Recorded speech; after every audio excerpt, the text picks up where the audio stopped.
एक नीति वचन है, आशाया ये दासास्ते दासः दासा सर्वलोकस्य। क्या अर्थ है? जिसने आशा को अपना दास बना रखा है उसे सारा लोक को अपना दास बना लिया है।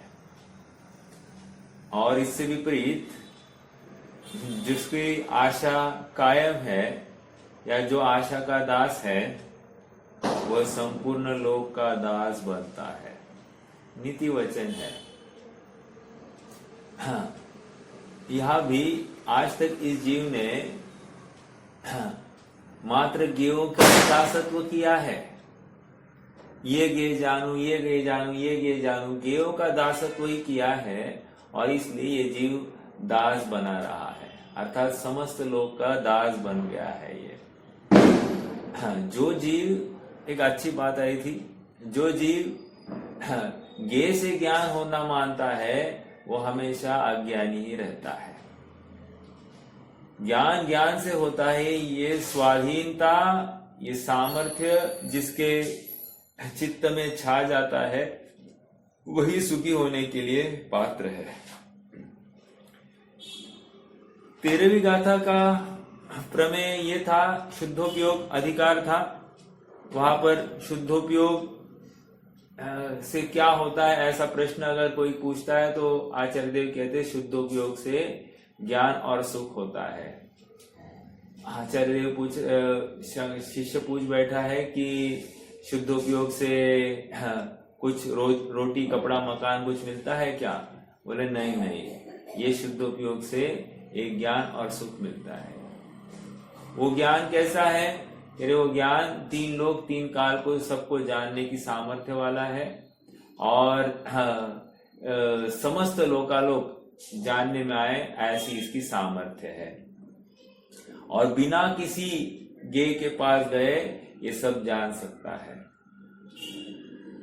आगे चलकर ये पूछ रहे हैं कि वो ज्ञान सर्वगत है या आत्मगत है। तो आचार्य देव कह रहे हैं वो ज्ञान सबको जानता होने से सभी गेयों में प्रविष्ट हो गया है और सब गेयों के पास गया नहीं है, इसलिए वो अप्रविष्ट भी है। एक बात ख्याल में ही नहीं आ रही है कि अब कंक्लूजन हो नहीं रहा है कि ये ज्ञान सर्वगत है या आत्मगत है। तो आचार्य देव अब इस बात को की पुष्टि करने के लिए ये अगली गाथा रखने वाले हैं। कल का थोड़ा सा विषय पढ़ने का भाव था तो एक बार पढ़ लेते हैं और फिर आगे बढ़ते हैं।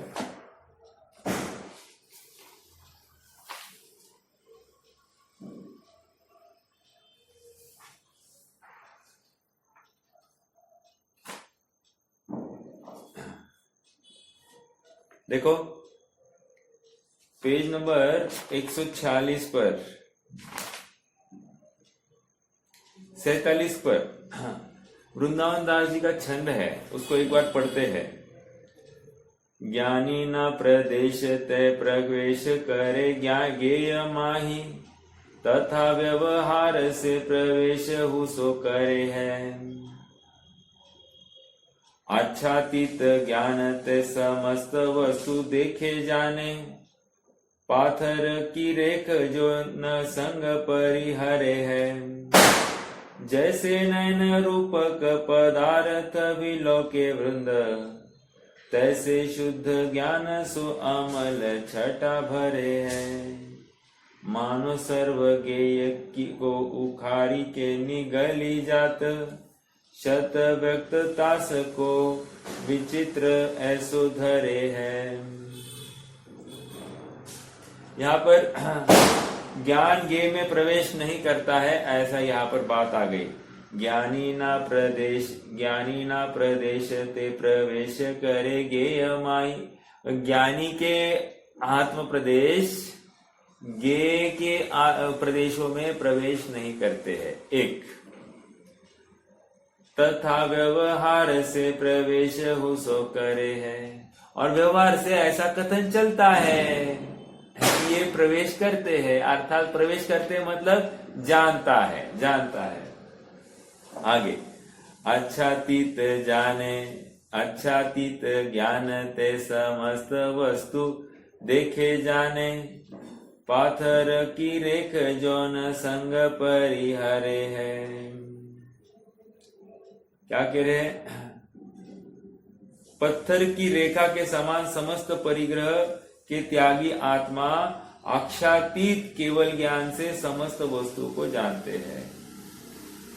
महत्व की बात आ रही। पत्थर की रेखा के समान समस्त परिग्रह के त्यागी, पत्थर की रेखा के समान समस्त परिग्रह के त्यागी, ऐसा क्यों कह रहे हैं? पत्थर की रेखा के समान अर्थात पत्थर पर खींची गई रेखा वो कभी मिटती नहीं है। ऐसे ही भगवान का ज्ञान जो प्रकट हो गया अब नाश को प्राप्त होता नहीं है, या वो जैसा है वैसा ही जानता है, या फिर उत्कीर्ण हुए है ऐसा ही जानता है ज्ञान। मैं 2-3 अर्थ कर रहा हूं। देखो, पत्थर की रेखा के समान समस्त परिग्रह के त्यागी आत्मा अक्षातीत केवल ज्ञान से समस्त वस्तुओं को देखते जानते, अर्थात वस्तुओं में जो अवस्था है जिस समय में वो निश्चित है और वो पत्थर की रेखा के समान होने से वो कभी बदली नहीं जा सकती, चेंज होता नहीं है। तो इस न्याय से वो सब कुछ देखते जानते हैं। ठीक है, आगे, जैसे नैन रूपक पदार्थ विलोके वृंद, अभी उदाहरण दिया जा रहा है। आंख जैसे नैन रूपक पदार्थ विलोके वृंद, जैसे आंख अपने स्थान पर रहते हुए भी सभी पदार्थों को देखती जानती है, उसको पदार्थों के पास जाना नहीं पड़ता है या पदार्थ को उसके पास आना नहीं पड़ता है, ऐसा सहज अपनी स्थान पर रहकर वो पदार्थों को जानती है। वैसे ही क्या कह रहे हैं? तैसे शुद्ध ज्ञान सो अमल छटा भरे है। वैसे ही शुद्ध ज्ञान में भी ऐसा गे के पास जाने का कोई भी कारण नहीं है, फिर भी गे की छटा ज्ञान में झलक जाती है। अब क्या करे कंक्लूजन? मानो सर्व गेय को उखारी के निगली जात, शत व्यक्त तास को विचित्र ऐसे धरे हैं। महत्व अब क्या कह रहे? मानो सर्व गेय को उखाड़ी के निगली जात, अर्थात समस्त गेयों को उखाड़ कर इसने ग्रासीभूत कर लिया है, निगल लिया है। अर्थात एक समय की ज्ञान की अवस्था ने इन समस्त गेयों को एक साथ वर्तमानवत जान लिया है, त्रिकालवर्ती सर्व गेयों को वर्तमानवत जान लिया है, इसलिए उनको उखाड़कर अभी अपने ज्ञान में ही संभाल लिया है, ऐसा कह रहे हैं। ठीक है, जिस प्रकार आंख रूपी पदार्थ को देखती जानती है, उसी प्रकार शुद्ध ज्ञान की अमल छटा से भरा भगवान आत्मा अपने ज्ञान से मानो सर्व गेयों को उखाड़कर निगल जाता है। उसकी शक्ति का ऐसा ही वैचित्र्य है। वैचित्र्य विशेषता कहो, अनेकपना कहो। ठीक है, हाँ, देखो बचा हुआ मैं चाहूंगा कि आप ही पढ़े। डायरेक्टली पेज नंबर 151 पर आ जाइए।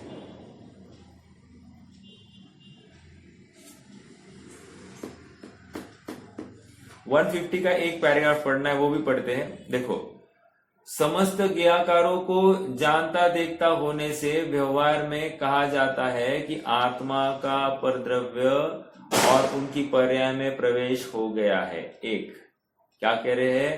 प्रवेश क्यों हो गया है? व्यवहार के माध्यम से। आत्मा जानता होने से व्यवहार से कहा जाता है कि वो पदार्थों में प्रवेश, पदार्थों और उनकी पर्याय में प्रवेश कर गया है। इस तरह व्यवहार से गे पदार्थों में आत्मा का प्रवेश सिद्ध होता है। एक, और दूसरे अपेक्षा क्या कह रहे? ये गे कभी आत्मा के पास आए नहीं और आत्मा गे के पास गया नहीं, इसलिए उनका अप्रवेश ही है। समझ में आ गया? तो ये दो बातें आ गई। आ जाइए अब पेज नंबर 151 पर। अब अगले अगली गाथा के लिए फाउंडेशन बना रहे हैं। देखो क्या है, उक्त प्रश्नों का उत्तर यहाँ न विभाग से दिया गया है। निश्चय नय से न तो ज्ञान ज्ञेय पदार्थों में प्रवेश करता है, एक, और न ज्ञेय पदार्थ ही ज्ञान में प्रवेश करते हैं, दो। ये दोनों निश्चय नय से है। ये स्वभाव, देखो स्वभाव, स्वाश्रयासो निश्चया पराश्रयासो व्यवहार, ठीक है। तो स्वाश्रय है ना, यहाँ पर पदार्थ ज्ञान में आया नहीं, ये निश्चय से। ज्ञान पदार्थ में गया नहीं, ये निश्चय से। तो इसलिए क्या कह रहे हैं, निश्चय नय से न ज्ञान ज्ञेय पदार्थों में प्रवेश करता है, न ज्ञेय पदार्थ ही ज्ञान में प्रवेश करते हैं। इस कारण में एक दूसरे से प्रभावित भी नहीं होते हैं। महत्वपूर्ण बात है, हमारे जीवन में उतारने योग्य बात है। क्या ज्ञेय हमारे ज्ञान में प्रवेश नहीं करते हैं। बहुत पैसा आ गया, ज्ञेय हमारे ज्ञान में प्रवेश नहीं गया। बहुत पैसा चला गया, ज्ञेय हमारे ज्ञान से निकला ही नहीं है। मतलब वो हमारे ज्ञान से कुछ गया नहीं है, ज्ञान में मात्र ज्ञान हुआ है। समझ में आ रहा है क्या? ज्ञेय है इसलिए ज्ञान हुआ, ऐसा नहीं। ज्ञान से ही ज्ञान होता है। यदि ज्ञेय से ज्ञान होता तो क्या तकलीफ होती? ज्ञेय के अभाव में ज्ञान के अभाव का प्रसंग बन जाता, जो कि होता नहीं है। इसलिए ज्ञान से ज्ञान होता है, एक। और जब ज्ञेय नहीं होता है उस समय भी ज्ञान हो सकता है कि नहीं? बिल्कुल हो सकता है। इसलिए ज्ञेय से ज्ञान होता नहीं है। हाँ जी, लास्ट पैराग्राफ। यद्यपि ज्ञान और ज्ञेय एक दूसरे में प्रविष्ट नहीं होते, तथापि ज्ञान ज्ञेय पदार्थों को जानता है। उस अपेक्षा वह ज्ञेयों में गया, ऐसा व्यवहार नय का कहा जाता है। और इसी अपेक्षा आत्मा व ज्ञान सर्वगत है। सर्वगत क्यों? गतो धातु है और गतो धातु ज्ञानार्थक है, गमनार्थक नहीं, ठीक है। इसी प्रकार ज्ञेय ज्ञान में प्रतिबिंबित होते हैं। इस अपेक्षा ज्ञेय ज्ञान में आ गए, ऐसा व्यवहार नय का कहा जाता है। इसी अपेक्षा ज्ञेय ज्ञानगत या आत्मगत व्यवहार से माने गए हैं। देखो दो बातें घटित की है। निश्चय नय से ज्ञान ज्ञेयों में गया नहीं, और निश्चय नय से ही ज्ञेय ज्ञान में आया नहीं, एक। और व्यवहार नय से ज्ञान ज्ञेयों में गया है इसलिए सर्वगत, और व्यवहार नय से ही ज्ञेय आत्मा में झलक रहा है, आत्मा में आ गया है, इसलिए ये आत्मगत। समझ में आया क्या? आत्मगत समझ में आ रहा है ना? आत्मगत ज्ञेय ही आ गए हैं, आत्मा में समा गए हैं, और आत्मा ने समस्त ज्ञेयों को जान लिया है, आत्मा में प्रतिबिंबित हो गए हैं, टंकोत्कीर्ण हो गए। आगे आ जाएगा 200वीं गाथा के आसपास। प्रतिबिंबित हो गए, टंकोत्कीर्ण हो गए हैं, वो एक मेघ हो गए हैं भगवान के ज्ञान के साथ में, ऐसा भी बताया जाएगा, ठीक है। अब 30वीं और 31वीं गाथा की आगे बढ़ना है। बहुत ही इंटरेस्टिंग गाथा है, मार्मिक। जो 29वीं 28 29वीं गाथा में जो भाव आया था, प्रविष्ट है या अप्रविष्ट है, ये कंफ्यूजन हो गया है। कह रहे यदि गया नहीं है, अब शिष्य का प्रश्न है, अब गया नहीं है तो आप इसको सर्वगत क्यों कहते हो? ज्ञान कहीं गया नहीं है तो ये सर्वगत नहीं। एक बात न्याय से बात रख रहा है ना शिष्य अभी, और दूसरी बात कह रहा है, और ज्ञेय भी आत्मा में आया नहीं है इसलिए आत्मगत नहीं। समझ में आया? ये तर्क दिया है। अब आचार्य देव बहुत जबरदस्त उदाहरण देने वाले हैं, और उदाहरण से अपनी बात को पुष्ट करेंगे। हाँ, अपन गाथा पढ़ते हैं और उसके बाद में हिंदी अनुवाद भी देखेंगे। रयनमिह इंद्रनीलम, फिर से रयनमिह इंद्रनीलम दुद्धज्जस्यं जहासभासाये अभिभूयं तं पिदुद्धं वट्टदितहणानमठ्ठेषु। अगली भी गाथा ले लीजिए। यदि तेन सन्ति अट्ठा नाणेनाणं न होदि सवगयम् सौभगयं वाणाणं कहं नानठिया अट्ठा। देखो इसका हिंदी अनुवाद भी पढ़ लेते दोनों का। जो दूध में है व्याप्त नीलम रत्न अपनी प्रभा से, त्यो ज्ञान भी है व्याप्त रे निशेष गेय पदार्थ में। एक बात। दूसरा, वे अर्थ ना हो ज्ञान में तो ज्ञान न हो सर्वगत। क्या कह रहे हैं? अभी तक न्याय की भाषा दे रहे हैं। वे अर्थ ना हो ज्ञान में तो ज्ञान न हो सर्वगत। ज्ञान है यदि सर्वगत तो क्यों न हो वे ज्ञानगत। समझ में आया? नहीं समझ में आएगा, थोड़ा सा मैं समझाऊंगा। पहले अभी इसका भाव लेते हैं। देखो, रयनमिह इंद्रनीलम, केरे एक रत्न है। कौन सा रत्न है साहब? इंद्रनील रत्न है। आज आप किसी भी जौहरी के पास जाओ और उसको बोलो हमको इंद्रनील को हिंदी में नीलम कहते हैं, नीलम मणि। जो कोई नीला पत्थर दिखाते हैं और कहते हैं ये इंद्रनील है, वो इंद्रनील नहीं होता है। इंद्रनील की पहचान क्या है? इंद्रनील की पहचान ये है कि वो अपनी प्रभा को छोड़ता है, उसमें से किरणें निकलती है। कौन सी किरणें निकलती है? नीली नीली किरण निकलती है। हाँ, तो कह रहे हैं कि ये इंद्रनील मणि होता है। कैसे और पक्का करना? कह रहे इस इंद्रनील मणि को दूध में डालो, तो दूध में डालने से क्या होगा? सारा का सारा दूध, मेरे स्टेटमेंट की ओर ध्यान देना, सारा का सारा दूध नीला हो जाता है या नीला दिखता है?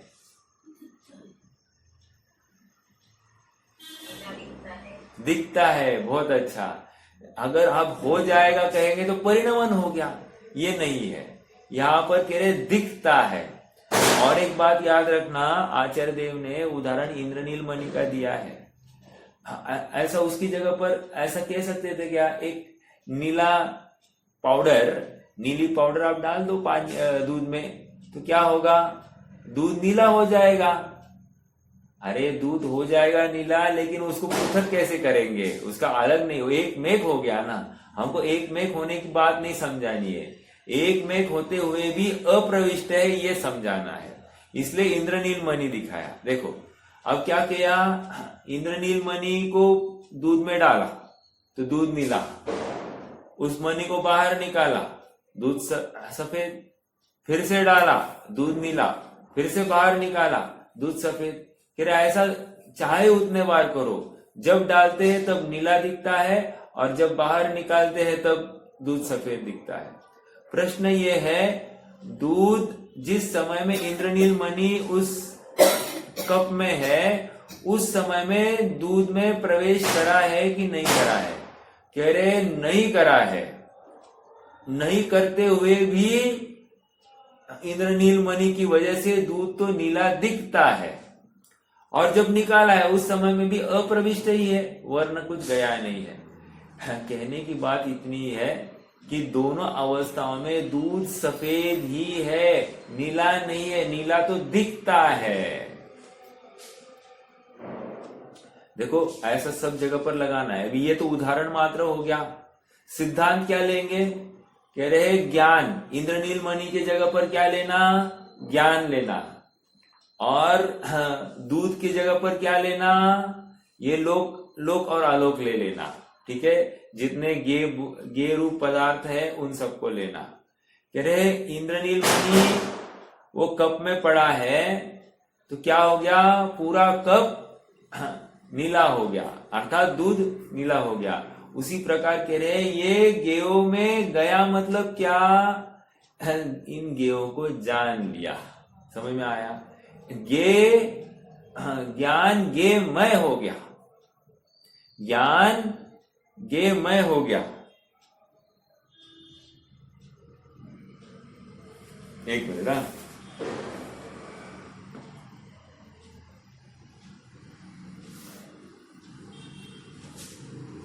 हाँ,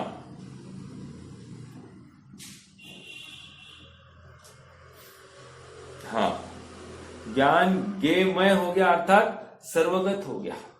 ज्ञान सभी ज्ञेयों को जानने लग गया तो ज्ञान सर्वगत हो गया। और ये इंद्रनील मणि बाहर निकालो तो दूध सफेद का सफेद है, अर्थात प्रवेश नहीं किया है, ये भी बात सिद्ध हो जाती है।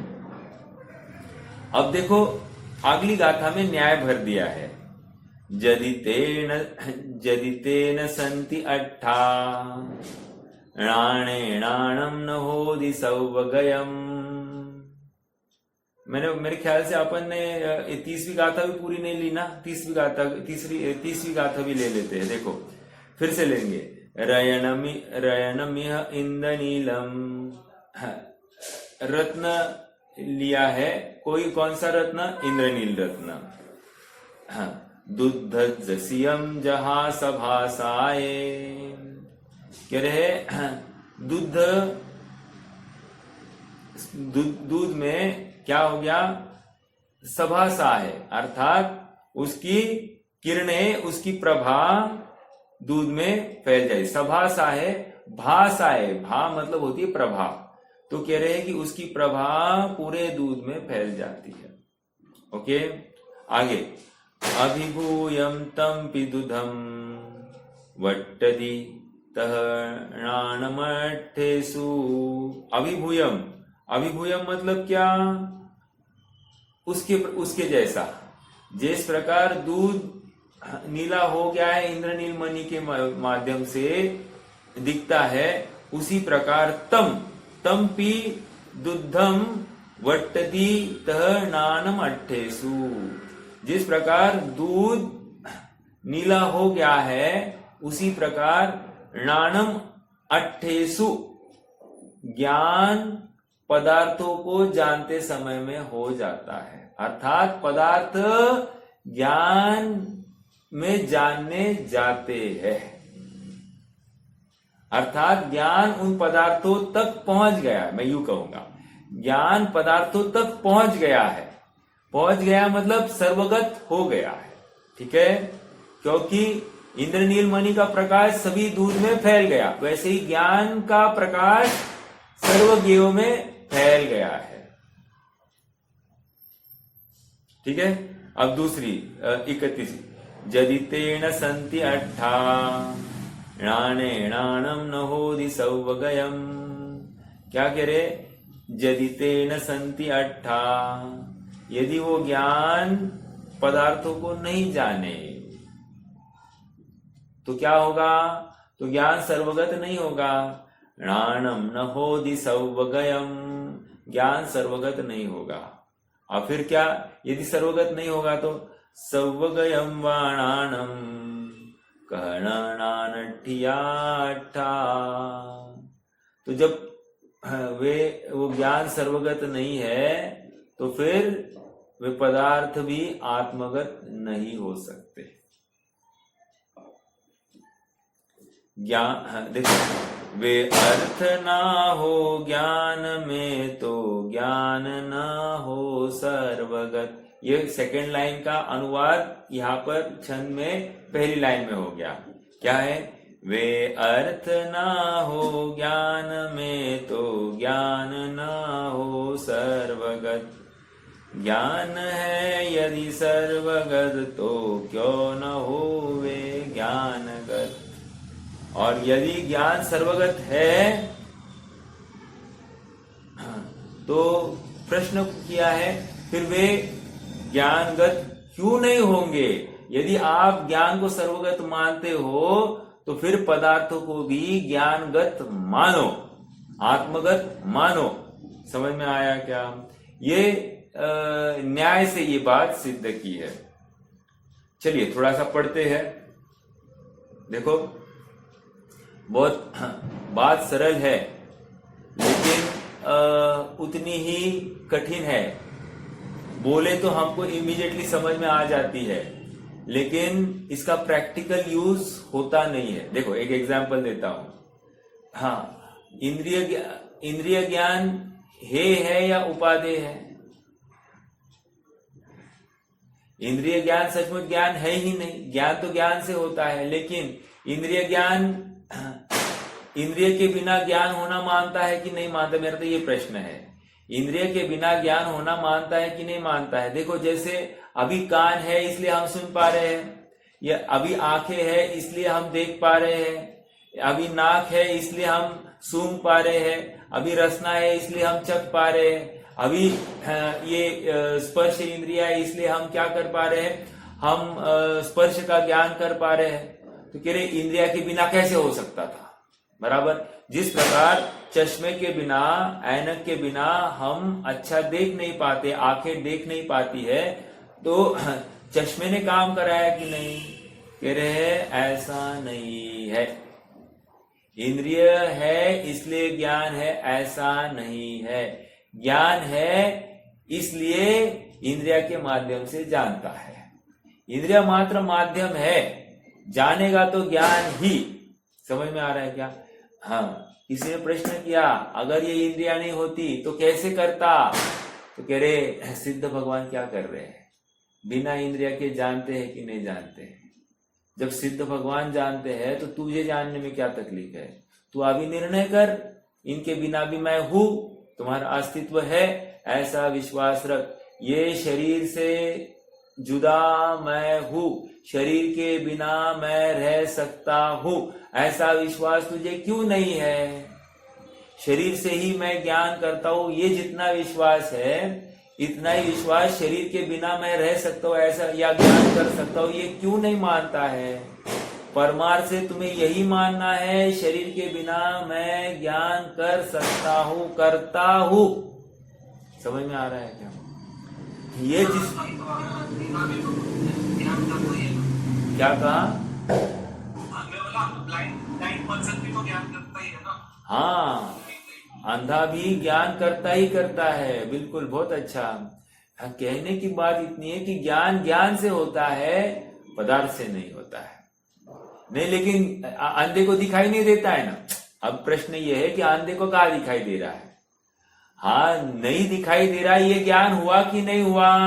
हम ज्ञान होने की बात कर रहे हैं, दिखाई देने की और नहीं देने की बात नहीं कर रहे। हम ज्ञान होने की बात कर रहे हैं, और ज्ञान होता है जानन रूप, बस प्रतिभास रूप होता है।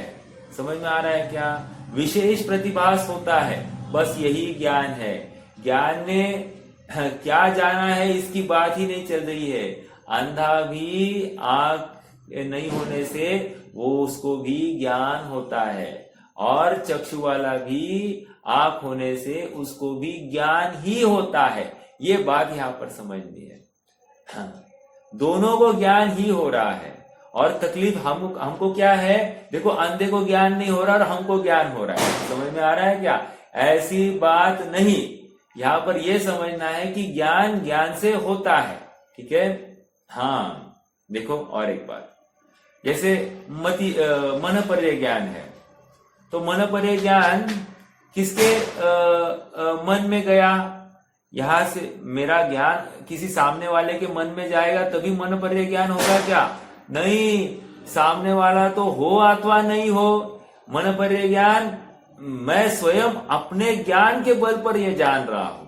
अब मान लो भविष्य की जानने वाला है, मन पर्य ज्ञान भविष्य की जाने, तो अब वो घटना घटी है क्या? नहीं घटी है। तो भविष्य में जाने के लिए उसको उस काल में जाना पड़ेगा ना, और उस काल में मान लो कौन से क्षेत्र में होगा अपन नहीं बोल सकते, फिर भी मन पर्य ज्ञान उस काल में जाता है और उस क्षेत्र में भी जाता है, और उस समय का भाव भी जान लेता है। ऐसी ज्ञान की ताकत। अभी इसमें दो बातें घटित हो रही है। भविष्य की घटना नक्की है तभी तो मन पर्य ज्ञान जानेगा कि ये भविष्य में ऐसा सोचेगा, इसके मन में ये विकल्प है, ये भविष्य संबंधी ऐसा सोच रहा है, ये सब मन पर्य ज्ञान जान सकता है। समझ में आ रहा है क्या? क्यों? भविष्य की है। वैसे अवधि ज्ञान भी जान सकता है, तो अवधि ज्ञान के माध्यम से भी भविष्य की घटनाएं ये जान सकता है, क्योंकि वे है इसलिए ज्ञान जानता है। तो दो बातें सिद्ध हो रही है।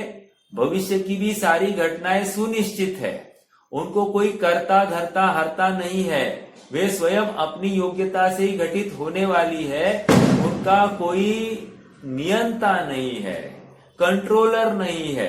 समझ में आ रहा है क्या? हाँ, बहुत महत्वपूर्ण बातें हैं। सर्वगत कहकर सब कुछ जान रहे, और सर्वगत मतलब क्या? मात्र क्षेत्र अपेक्षा नहीं लेना, काल अपेक्षा भी सर्वगत, और द्रव्य अपेक्षा भी सर्वगत लेना, और भाव अपेक्षा भी सर्वगत लेना। सर्व भावों को भी जानेंगे, सर्व क्षेत्र की जानेंगे, सर्व काल की जानेंगे, और सर्व द्रव्य को भी जानेंगे। ऐसा ये सर्वगत का अर्थ है। हमको क्या लगता है? ज्ञान मात्र गया, वर्तमान ही देख रहा है। नहीं, ये भूतकाल में भी गया और भविष्य काल में भी गया। ऐसा ये सर्वगत का अर्थ लेना है। और आत्मगत का अर्थ मात्र वर्तमान पर्यायी इनके ज्ञान में झलक रही है, ऐसा नहीं। भूतकाल की जितनी अनादि की जितनी पर्याय वे सब, और भविष्य काल की अनंत काल की जितनी पर्याय वे सब, और वर्तमान की तो है ही, ये सब अभी इनके ज्ञान में झलकती है। समझ में आ रहा है क्या? हाँ, निशेष के पदार्थ, निशेष मतलब होता है अब शेष कुछ बचा नहीं, सभी को जानता है। चलिए एक बार हिंदी अर्थ पढ़ लेते हैं, और हिंदी अनुवाद हरिगीत पढ़ते हैं, और फिर अर्थ की तरफ बढ़ेंगे। जो दूध में है व्याप्त नीलम रत्न अपनी प्रभा से, त्यो ज्ञान भी है व्याप्त रे निशेष गेय पदार्थ में। वे अर्थ ना हो ज्ञान में तो ज्ञान न हो सर्वगत। वे अर्थ ना हो ज्ञान में तो ज्ञान न हो सर्वगत। मतलब वे अर्थ, वे पदार्थ, उनकी अवस्था ज्ञान में नहीं चल के तो ज्ञान को सर्वगत नहीं कह पाएंगे। ज्ञान है यदि सर्वगत तो क्यों न होवे ज्ञानगत। जब आप ये स्वीकार कर रहे हो कि ज्ञान सर्वगत है, तो फिर ये क्यों नहीं मानते हो कि वे सर्व पदार्थ ज्ञानगत है? मेरा प्रश्न है, ज्ञान सर्वगत है या पदार्थ आत्मगत है, ज्ञानगत है, ये कथन निश्चय नय का है या व्यवहार नय का है? फिर से पूछूं, ये पदार्थ आत्मा या ज्ञान सर्वगत है, या वे पदार्थ ये आत्मगत है? ये कथन निश्चय नय का है या व्यवहार नय का है? यदि निश्चय नय तो क्यों, और व्यवहार नय तो क्यों?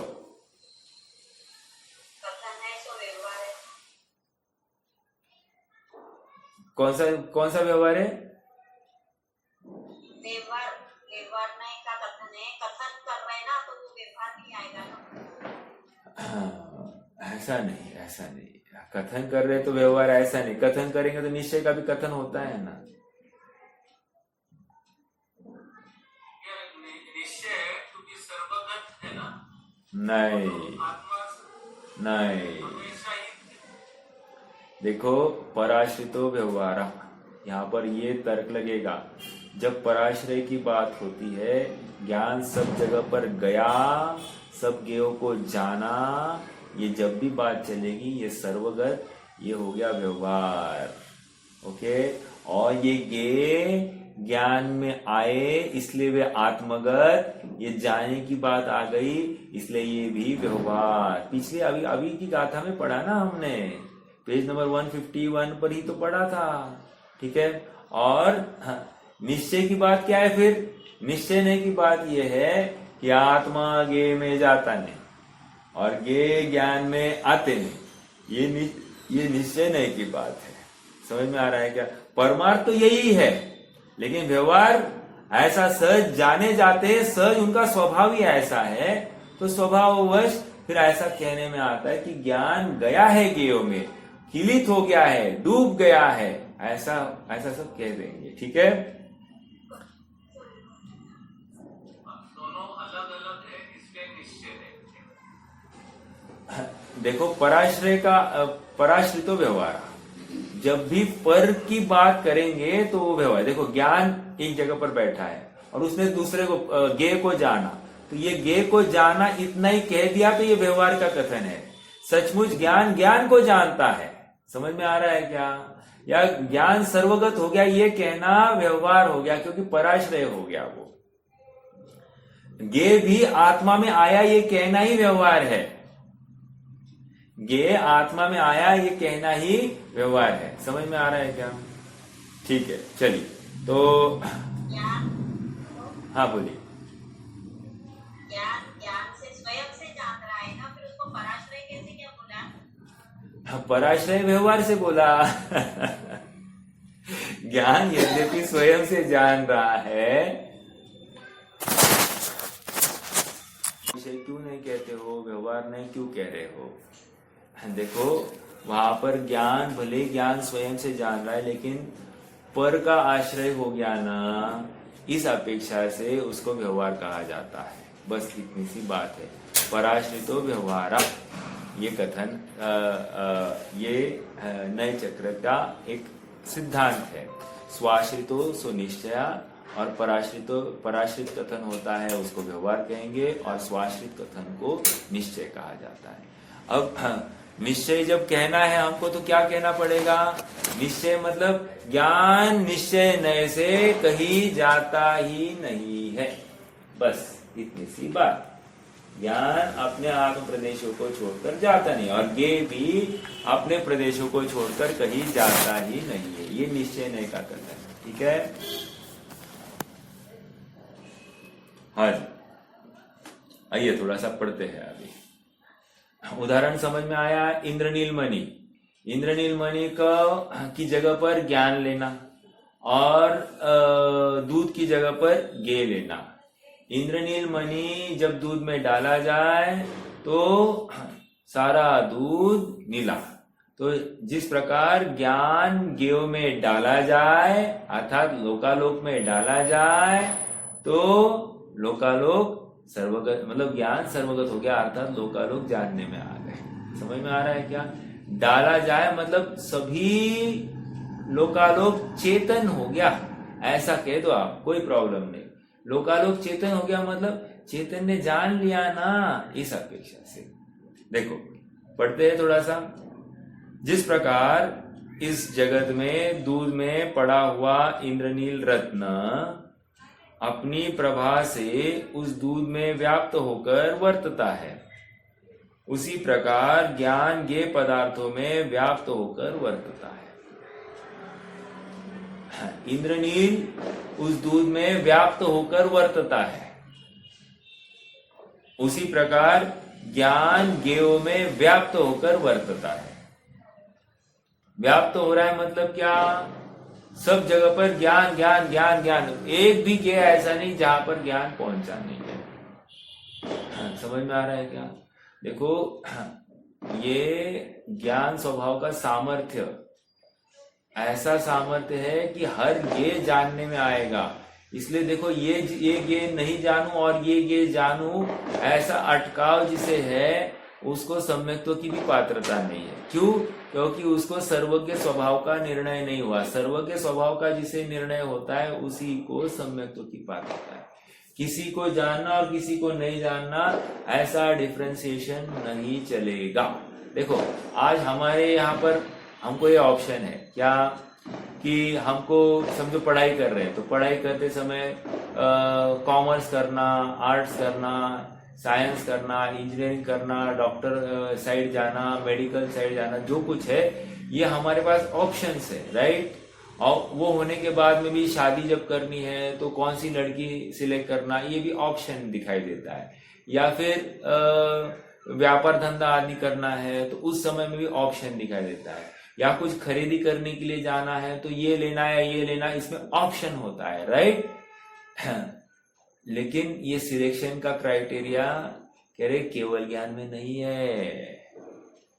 केवल ज्ञान में सभी को जानना ही है, ऐसा सिलेक्शन का क्राइटेरिया केवल ज्ञान के पास में नहीं पड़ा है। तो ये समझकर जो सुखार्थी जीव है, आत्मार्थी जीव, वो क्या करेगा? वर्तमान में जो ज्ञेय ज्ञान में झलकता है उसको जानेगा ही जानेगा। इसको जानू और इसको नहीं जानू ऐसा भेद करके जानने में बंटवारा नहीं करता है। समझ में आ रहा है क्या?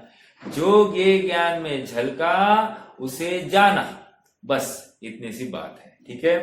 हाँ, ये बहुत बड़ा निर्णय प्रक्रिया है, ये साधारण मत लेना, क्योंकि अनादिकाल से इस जीव ने इस ज्ञान को खंडित ज्ञान ही देखा है, इस ज्ञान को अधूरा ही देखा है, पराश्रित ही देखा है।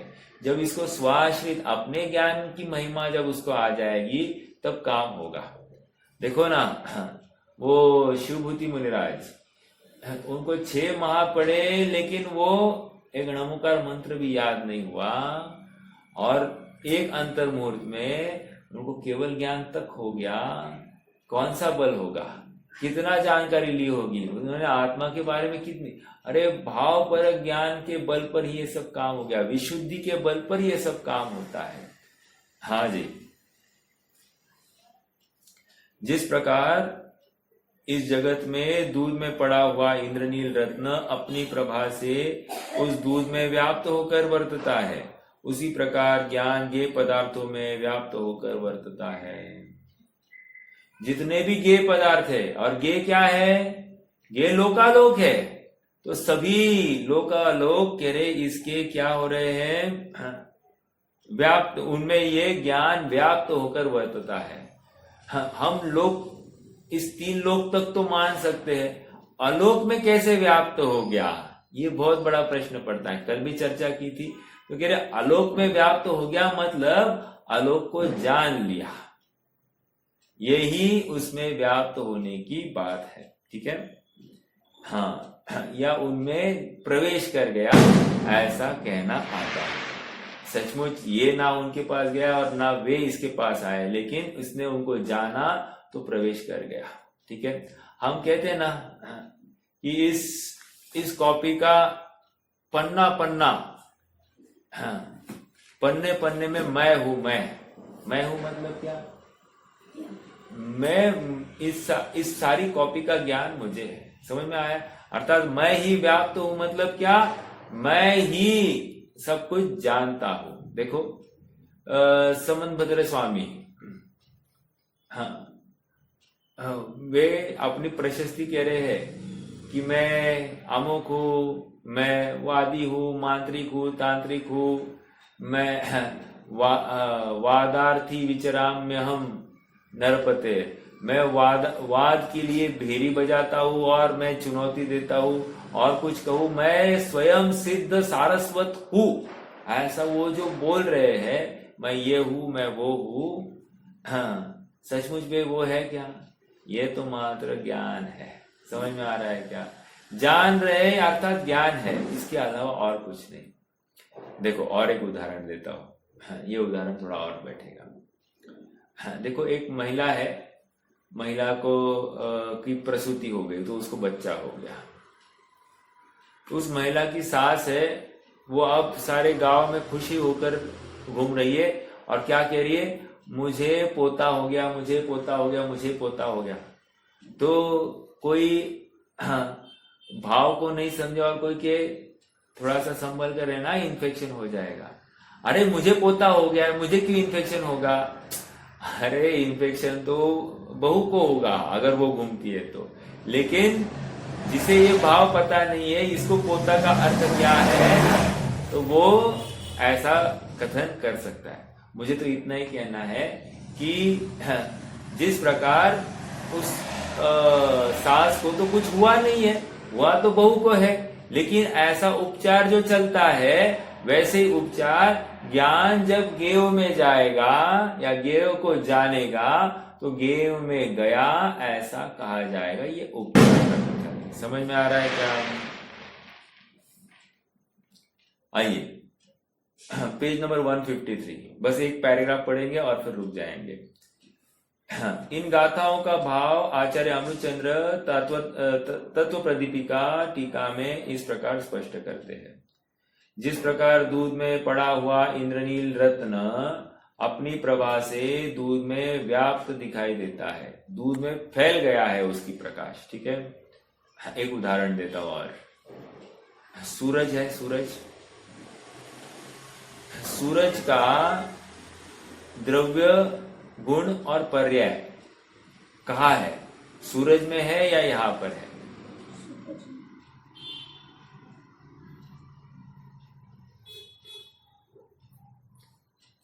सूरज का द्रव्य, सूरज का गुण और सूर्य की पर्याय ये कहाँ है? सूर्य में है या यहां पर है? समझ में आ रहा है क्या? तो उसी प्रकार फिर यहां पर जो प्रकाश आया है वो क्या है? नहीं, ये सूरज नहीं है। समझ में आ रहा है क्या? हाँ, जैसा ये सूरज यहाँ पहुंच गया है, कहते ना हम कि सूरज यहाँ पहुंच गया। क्या सूरज यहाँ पहुंचा है? क्या सूरज सर्वगत हो गया? क्या नहीं। तो ये जो भाषा है वैसी की वैसी भाषा ज्ञान गेव में पहुंच गया है, ऐसा समझ में आ रहा है। अर्थात ज्ञान ने गेव को जाना, यही ज्ञान सर्वगत। जिस प्रकार सूरज यहाँ पहुंचा, ये सर्वगत पना सूर्य का हो गया। सूरज तो वहीं पर है, अपने विमान में है, वहीं पे पड़ा है, उसका द्रव्य, उसका गुण, उसकी पर्याय सब वहीं पे है। ऐसा होते हुए भी ये जो कथन चलता है कि सूरज पहुंच गया है, सूरज उग गया है, सूरज आ गया है, ये सब व्यवहार का कथन ऐसा ही चलता है। समझ में आ रहा है क्या?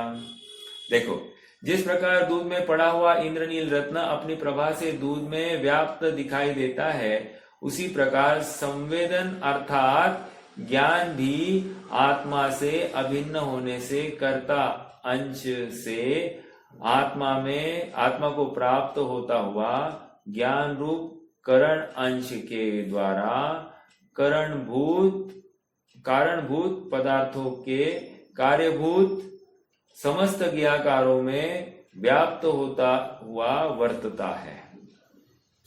क्या है? यहाँ पर षट कार्य घटित करा है, कर्ता, कर्म, करण, ऐसा देख रहे हैं। फिर से देखना है क्या? देखो, हाँ, उसी प्रकार संवेदन अर्थात ज्ञान भी आत्मा से अभिन्न होने से, ज्ञान आत्मा से अभिन्न है, इसलिए क्या?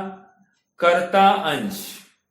देखो, एक प्रश्न है, अभी मेरे पास कोई जॉब नहीं, कुछ नहीं, प्रोफेशन नहीं, कुछ नहीं। अब श्रेयांश को कोई फॉर्म भरना है कि what does your father do, आपके पिता क्या करते हैं, तो क्या लिखा जाएगा?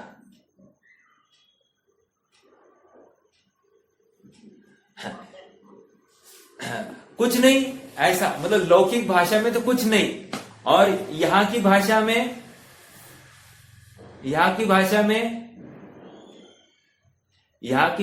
मेरे पिता ज्ञान करते हैं। समझ में आ रहा है क्या? ज्ञान करते हैं। अरे प्रत्येक जीव ज्ञान करता है, ज्ञान क्रिया कर रहे हैं। अब मैं वही बात कर रहा हूं। देखो, उसी प्रकार संवेदन अर्थात ज्ञान भी आत्मा से अभिन्न होने से कर्ता अंश से, कर्ता अंश मतलब ज्ञान कर्ता अंश से आत्मा को प्राप्त होता हुआ, आत्मा को प्राप्त हो मतलब आत्मा को जाना या आत्मागत रहा, आत्मा के बाहर निकला नहीं, आत्मा को प्राप्त होता हुआ मतलब आत्मा में ही रहा, आत्मा के बाहर उसके प्रदेश निकले नहीं है। ज्ञान रूप करण अंश के द्वारा, पहले कहा ज्ञान आत्मा से अभिन्न होने से कर्ता अंश, अब दूसरा कह रहे ज्ञान रूप करण, करण मतलब साधन, ठीक है, करण अंश के द्वारा कारणभूत पदार्थों के कार्यभूत समस्त ज्ञाकारों में व्याप्त होता हुआ। ज्ञाकारों के कार्य, ज्ञाकारों के कार्य क्या है? उनके परिणाम, उनकी अवस्था है, वो उनका कार्य। तो कह रहे ज्ञाकारों के कार्य में के समस्त ज्ञाकारों में व्याप्त हुआ। व्याप्त हुआ मतलब क्या? जिस प्रकार सूरज की किरण यहां पर व्याप्त हुई है, उसी प्रकार ज्ञान भी सभी पदार्थों में व्याप्त हो गया है। समझ में आ रहा है क्या? सभी पदार्थों तक पहुंच गया है, ऐसा सहज उसका स्वभाव है। देखो, सूरज की किरण अपने को वो पुद्गल दिखाई देती है ना, इसलिए वो पहुंची, हमको ये स्वीकार है। लेकिन ज्ञान पुद्गल नहीं है, ज्ञान तो अमूर्तिक है, वो कैसे पहुंचे ये समझ में नहीं आ रहा है।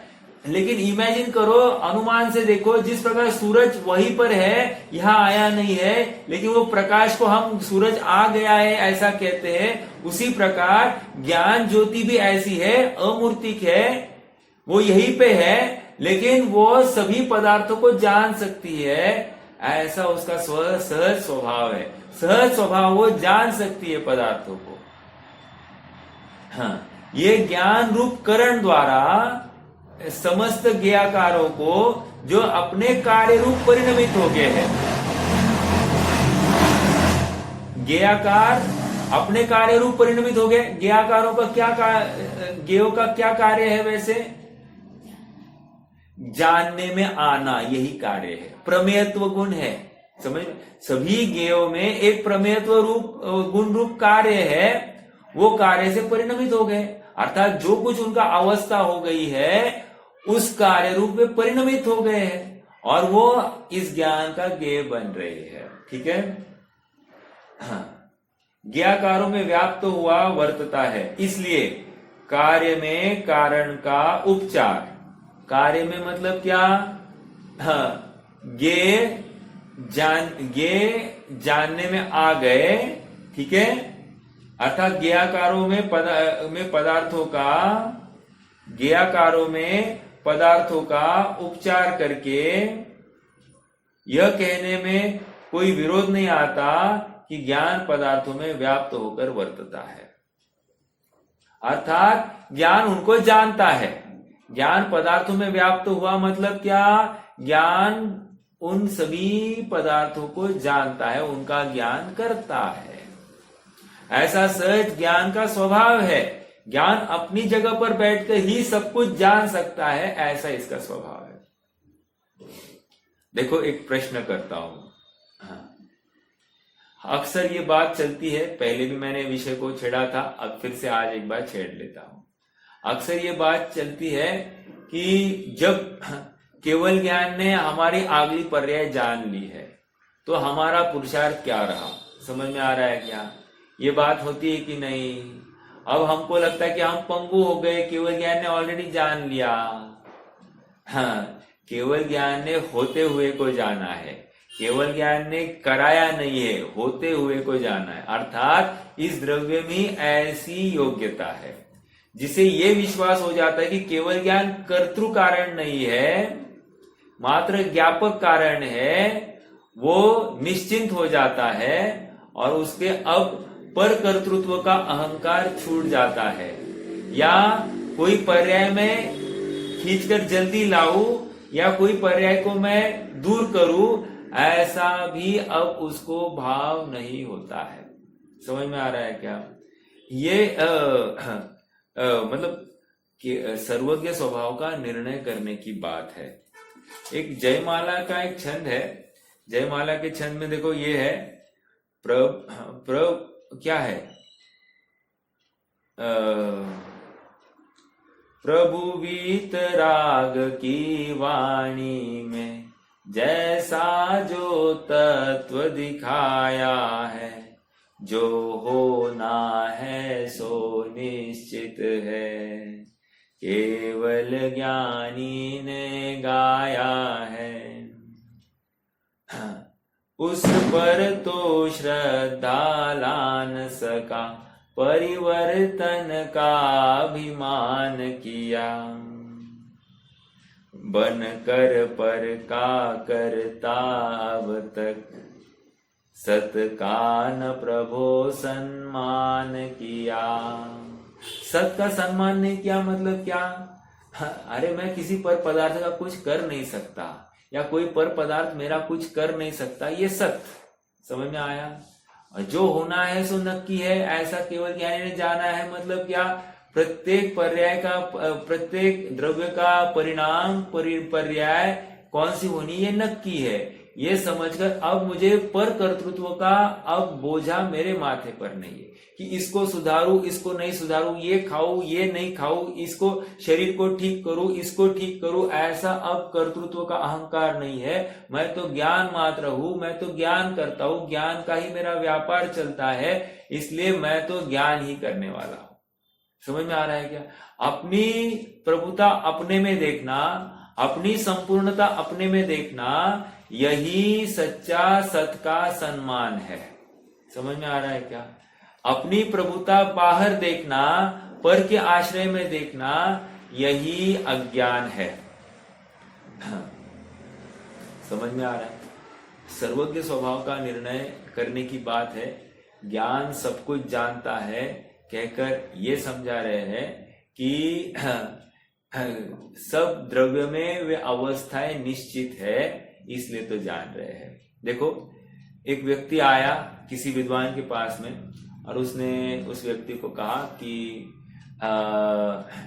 यदि त्रिशला और सिद्धार्थ का विवाह ही नहीं होता तो क्या होता? क्या है प्रश्न? यदि सिद्धार्थ और त्रिशला का विवाह नहीं होता तो क्या होता? तो विद्वान ने जवाब दिया, तेरा ये तो को तू अग्नि में जलाकर आ जा तो तुझे जवाब मिलेगा। समझ में आ रहा है क्या? तो की बात है ही नहीं, जो होना है सो नक्की है। ये सब होते हुए को जानना, इसी को तो ज्ञान कह रहे हैं। अगर होते हुए को नहीं जानेगा तो उसको ज्ञान नहीं कहा जा सकता। वर्तमान में होते हुए को, भविष्य में होते हुए को और भूत में होते हुए को नहीं जाने तो उस ज्ञान को ज्ञान नहीं कहा जा सकता, उस ज्ञान को दिव्य नहीं कहा जा सकता। आगे आएगी गाथा, दिव्यम ते को परुवेंती, उस ज्ञान को दिव्य कौन कहेगा यदि वो भूत, अनागत, वर्तमान और भूत की पर्याय को नहीं जाने तो। ऐसा वो ज्ञान का सामर्थ्य है और ऐसे ज्ञान के सामर्थ्य के धनी हम हैं। वर्तमान में वो व्यक्तिकरण अरहंत और सिद्ध भगवान का हो गया है, लेकिन हमारी भी सामर्थ्य स्वभाव में इतनी बड़ी है। समझ में आ रहा है क्या? हाँ, उपचार करके यह कहने में कोई विरोध नहीं आता कि ज्ञान पदार्थों में व्याप्त होकर वर्तता है। अर्थात उपचार की बात है। उपचार की बात ऑलवेज कहो पर मानो मत। समझ में आया क्या? कहो पर मानो मत। व्यवहार नए का कथन क्या होता है? एक द्रव्य का दूसरे द्रव्य में उपचार करके कथन करता है। लेकिन जो ऐसी मान्यता रखता है एक द्रव्य का दूसरे द्रव्य में कर्तृत्व, वो मिथ्या दृष्टि। समझ में आ रहा है क्या? दो द्रव्यों का अभेद कर कथन करना, ये व्यवहारने का कथन। लेकिन दो द्रव्यों का अभेद ही मानना, ये मिथ्या दृष्टि का लक्षण। समझ में आ रहा है क्या? देखो, एक 27वीं गाथा है समय सार की। ये देह चेतन एक है, यह कथन है व्यवहार का, ये एक हो सकते नहीं। ये कथन है परमार्थ का। समझ में आया? तो ये एक कथन है। अब देखो, देह चेतन एक है, ये कथन है व्यवहार का। किसने लिखा? कुंद स्वामी ने। अब देखो, छह ढालाकार, देह जीव को एक गिने बहिरात्म तत्व मुधा है। वो तो क्या कह रहे? देह जीव को एक गिने, वो बहिरात्म है और तत्व से मूढ़ है। अरे, एक जगह पर कहा जा रहा है कि देह और चेतन एक है, इसमें कोई विरोध नहीं है, सत्यार्थ बात है। और एक जगह पर कहा है कि ऐसा जो माने वो मिथ्या दृष्टि, ऐसा जो कहे वो मिथ्या दृष्टि नहीं, ऐसा जो माने वो मिथ्या दृष्टि। समझ में आ रहा है? इतनी सी बात है कि ज्ञान पदार्थों में व्याप्त होता है, अर्थात पदार्थों को जानता है। पदार्थों को जानना, ये व्यवहार का कथन। और ज्ञान कहीं पदार्थों में जाता नहीं है और पदार्थ कोई ज्ञान में आता नहीं है, लेकिन सहज दोनों में ऐसा स्वरूप संपदा है, ऐसे स्वर सहज लक्षण संपदा है कि ये ज्ञान में जानने में आ जाते हैं और ज्ञान उन ज्ञेयों को जानता है। समझ में आ रहा है क्या? ऐसा ही इसका वस्तु स्वरूप है। रुकते हैं, कोई प्रश्न होगा तो कर सकते हैं।